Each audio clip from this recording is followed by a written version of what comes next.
Hi friends, world wild life day March 3. இதோட theme என்னென்னா conservation, finance, investing in people and planet. அடுத்து நம்ம என்ன பார்க்க போகிறோம் அப்படின்னா, கான்ஸ்டியூஷனில் வனவிலங்கு சம்மந்தமாக என்ன சொல்லியிருக்காங்க அப்படின்னு பார்க்க போகிறோம். பார்ட் 4ல் டிபிஎஸ்பியில் ஆர்டிக்கல் 48 என்ன சொல்கிறாங்க அப்படின்னா, வன உயிரினங்களை பாதுகாக்கிறது அரசோட கடமை அப்படின்னு சொல்லியிருக்காங்க. இது 1976 42 சட்ட திருத்தத்தின்படி சேர்க்கப்பட்டது. பார்ட் 4A ஃபண்டமெண்டல் டியூட்டிஸில் 51 ஏஜி என்ன சொல்கிறாங்க அப்படின்னா, காடுகள், ஏரி, ஆறு, குளம், வன உயிரினங்களை பாதுகாக்கிறது குடிமக்களோட கடமை அப்படின்னு சொல்லியிருக்காங்க. அடுத்தது சட்ட பாதுகாப்பு. வன உயிரின பாதுகாப்பு சட்டம் 1972 கொண்டு வந்திருக்காங்க.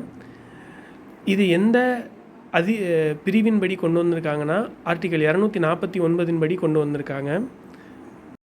பிரிவு 249 என்ன சொல்கிறாங்க அப்படின்னா, தேசிய நலன் கருதி மாநில பட்டியலில் மத்திய அரசு சட்டம் இயற்ற முடியும். அதன்படி தான் இந்த சட்டம் இயற்றப்பட்டு இருக்குது. இது 1976 பிறகு வனவிலங்கு பாதுகாப்பு பொதுப்பட்டியலுக்கு மாற்றப்பட்டு விட்டாச்சு.